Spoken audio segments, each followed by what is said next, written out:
As educators, we struggle with lack of motivation in our students. In a recent survey, teachers rated this as the #1 challenge they face in the classroom, well above varied skill levels, behavior problems, and lack of time and support. Some of our kids are struggling, lack confidence, and won't put in the effort needed to catch up. But even some of our highly skilled students avoid challenges or fall apart when they do encounter difficulty. Let's hear from some of the kids. My mind goes off someplace, and I read an article in a newspaper where you puff up your cheeks and it helps you concentrate, but the teachers think it's crazy, so they don't really let me do it, so I just try and concentrate my best. Usually when you're thinking about something else, and then when you're thinking about that, you have trouble concentrating because you still want to think about that. Also, if the subject doesn't interest you, you might start to think I don't really feel like learning this or something like that, and you're just kind of dazing off and daydreaming, I guess. I think I was better at what I liked and worse at what I didn't like, because I didn't like doing it, and I didn't like doing all the tips and reminders about the things that I dislike, because I dislike them. In math, I found that a lot of, this might sound weird, but a lot of the information, a lot of the stuff we learned I had already knew, so it was much harder for me to pay attention sometimes. And I was really, I knew mostly everything that they were teaching, so sometimes it was hard for me to be involved. When you get called without raising your hand, and you just have a lot of pressure, and when you have to go up and present something in front of class, I know for me, I get nervous talking in front of a large group of people.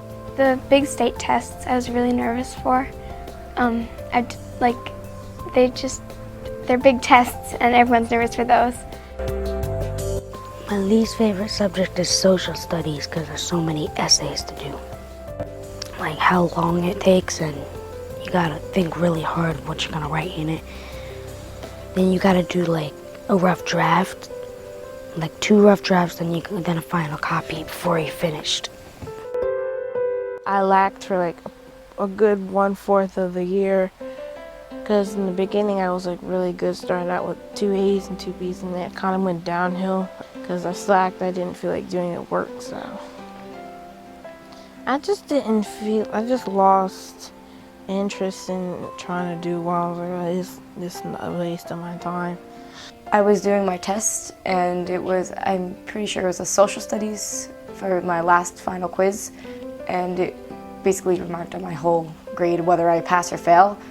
And I still don't know the answer if I failed or passed or not, but what happened is I was reading this question that I really didn't know, and after a small amount of time I started reading them and I really didn't know them, and from there on I just circled randomly and I just completely gave up on them, even trying on the test. So. It can be discouraging. We know that if we could only get them to believe in themselves and put in effort, they could succeed, and then we'd be more successful too. Students who love learning and thrive on challenges, who put in effort and don't give up when they have a setback, bring us joy and remind us of why we became teachers, to help kids grow.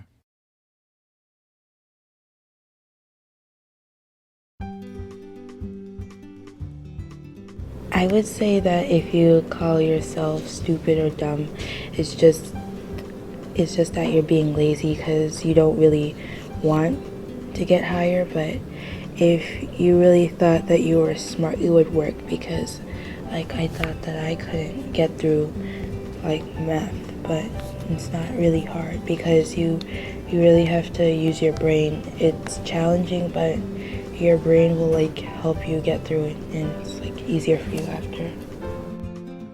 My favorite subject is science because when I grow up I feel like I want to be a doctor, so I like to all the experiments about the animals, the earth, and the human body mostly. So yeah, I just like science. I just like all the experiments.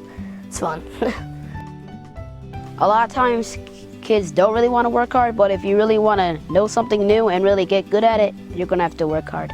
And some kids like working hard. It's like a challenge, like a puzzle. I like doing stuff that I'm good at, and I know I'll get a good grade, and then I like thinking because I'm a type of guy that like puzzles, and I like challenges because it makes you feel like you're up to it and you're showing the person what you can do. It makes you feel good. Probability, I was just like, I don't get this at all. But I was just like, okay, I'm gonna do this because, well, I don't really have any other choice. It's not like I can go to ELA instead of math. But also because it's just like, you know, it's like, I want to do this because since it's so hard, I'm going to do it. I'm going to be like, brain, you cannot just like run away from this. I'm going to do this. There's some people who, you know, they go home and instead of doing their homework, they go and do whatever. They like don't really care, but there's a lot of people who do care, and they take their time, they put a lot of effort, they do good projects and everything, and they do their homework and everything. You can get smarter, okay? I mean, like, if you're practicing something you really want to do, like, let's say it's learning a new skateboard trick, okay, or learning how to shoot a basketball, okay? Well, you know that you could do those things as long as you keep trying, right? And well, that's the same thing. It's like playing video games and then you unlock new levels, okay? And then so if you keep practicing, well, eventually you'll get better at it and you won't become afraid anymore. And then you'll accomplish that. I do gymnastics like about 3 hours a week, and like there have been a lot of skills where I never thought I could get them, and I was like, well, I'll just kind of stand back because I don't want to hurt myself. But with the right amount of training, I got them really quickly, and they just didn't seem scary or bad to me anymore. And I think that's kind of like the same with the brain, and that you shouldn't be scared to try new things that might be a little bit harder, because eventually you'll just rise up to that level, and if you stay down, you're never going to get to that place. Don't compare yourself to others. Everyone is different.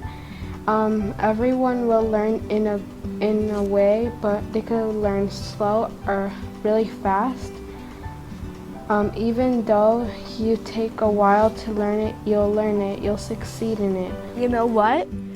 Practice makes perfect. You can make things better. Even if you think that you're very perfect, you're not all the time perfect. No one's perfect. Even if you work really, really hard, you're never perfect. But you know what? You should keep trying, and you should keep working and working and working.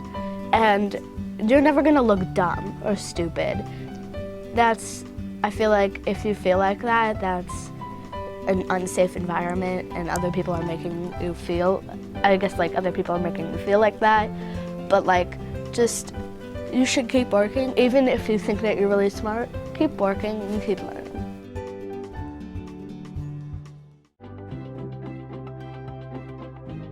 What makes some students motivated, hardworking, and resilient, while others avoid effort and give up easily? In Mindsets and Motivation, you'll learn about research in psychology and neuroscience that reveals the core beliefs that drive student motivation and learning, and what you can do in your classroom to fuel positive engagement and success for all students. In the first 2 modules, you'll learn about the different mindsets that students bring to learning, how to spot them, and how the messages that you give students can build positive motivation in the classroom. In Module 3, you'll discover what neuroscience research tells us about our ability to develop our intelligence and how to nurture this growth through classroom practice. In Module 4, you'll learn how you can boost your students' self-efficacy and ownership of their learning and promote the skills they need to succeed in school and life through teaching them how they can build their brains through their own efforts. In each module, you'll watch a short video and explore the ideas with colleagues in your learning group. You'll find tools that you can use to put the ideas into practice and additional resources to learn more. To get started, take the Mindset scans in this module to find out where you and your school are now on the Mindset spectrum and identify potential areas for further learning.